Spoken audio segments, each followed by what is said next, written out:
Hey everybody, it's Ron, and today I'm going to be reviewing the first two issues of Batman Curse of the White Knight. This is the sequel to Batman White Knight by Sean Gordon Murphy.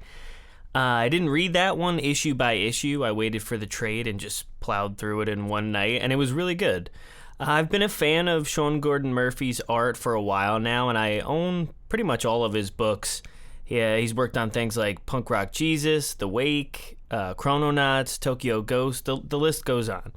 He's a great artist, and he's one of those guys that you like even more when you find out that he's a down-to-earth person, and he's good to the fans, so it makes you want to support him even more. I remember he did a couple pages in a Detective Comics anniversary issue a little while back, and I loved his take on future versions of Batman. There were cool nods to Blade Runner and Mad Max in there as well, and I like his aesthetic. So I'm really happy for him that White Knight, which he wrote and drew before this one, was so successful, and now he gets to do this sequel.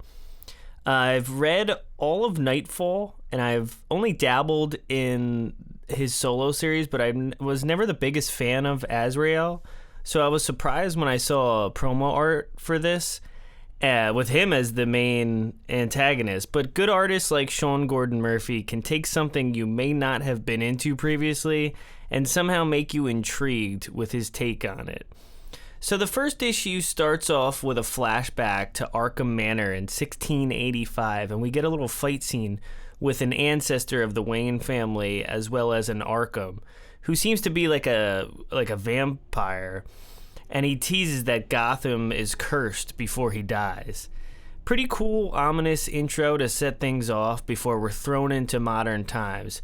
It's interesting to see the Joker trying to get back to his life of villainy and discovering the things that he did when he was Jack Napier. Gotham put the Napier Initiative into effect to clean up the city, and Joker really doesn't like being associated with it, because to him, Joker and Jack Napier are two completely different people. So this whole sequel seems to center around a secret that the Joker knows about Gotham's history that could change everything. And as of now, it doesn't seem like the most original Batman story, to be honest. But I do trust Sean Gordon Murphy to deliver when this is all finished, so I'll kind of withhold my judgment on that. I love the way he draws Batman. It's pretty unique, but also not too much of a drastic change to take away from an already iconic look. I love the collar he gives him, and his utility belt looks great as well. I love the knife in there. I don't know why. It's just cool. It's not something you see on any other iterations of Batman, at least not that I'm aware of. He also gets the character really well and has him do some actual detective work, which is great to read. I also like his Batmobile design a lot. You can tell he puts a lot of thought into the vehicles in all of his stories. We're introduced to John Paul Valley, who is Azrael, in the middle of the issue, and he's in a hospital with a doctor basically telling him he has cancer, so we'll see how that ties into the story. Murphy's Azrael seems to be a lot older than the one depicted in the regular comics.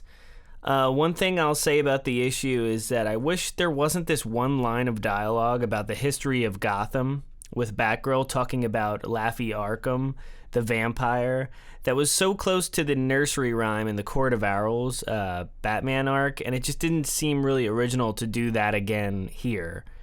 I understand if it was meant to be a nod to that story, but still, that's just one of the things that threw me off about this issue.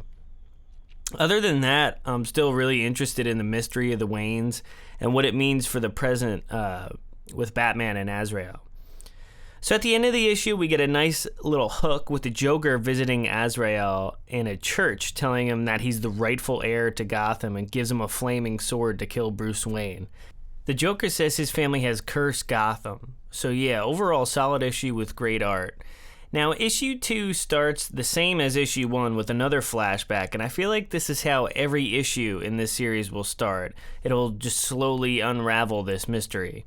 So Edmund Wayne is about to be sent to prison, and one of the guards in his cart happens to be a guy named Bakar, who served the Order of St. Dumas, which is where Azrael came from in the comics, so this is all probably going to tie into him in the modern day.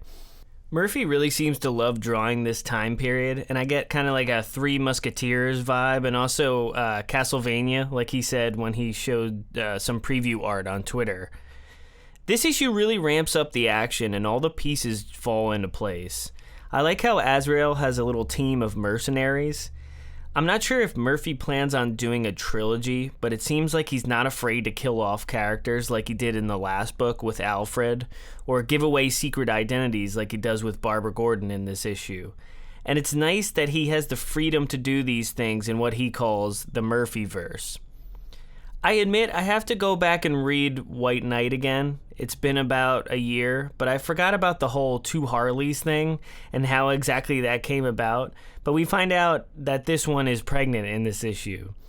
There's also a great splash page of Azrael that makes me want like a statue or an action figure of him in his classic outfit.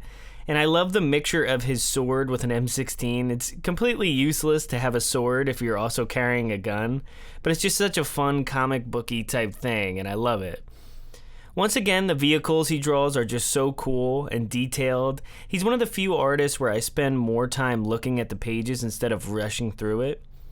There's also a great panel, I wanted to say shot because it looks so cool and cinematic, where Azrael's face is huge on the screen in the Batcave with a tiny Batman just staring at it. It looks great. So Azrael ends up hacking into the Batcave with the help of the Mad Hatter of all people. And he ends up totally destroying it, which raises the stakes and sets Azrael up as a worthy foe. So yeah, I'm definitely into this series so far, and I'm interested to see where it goes.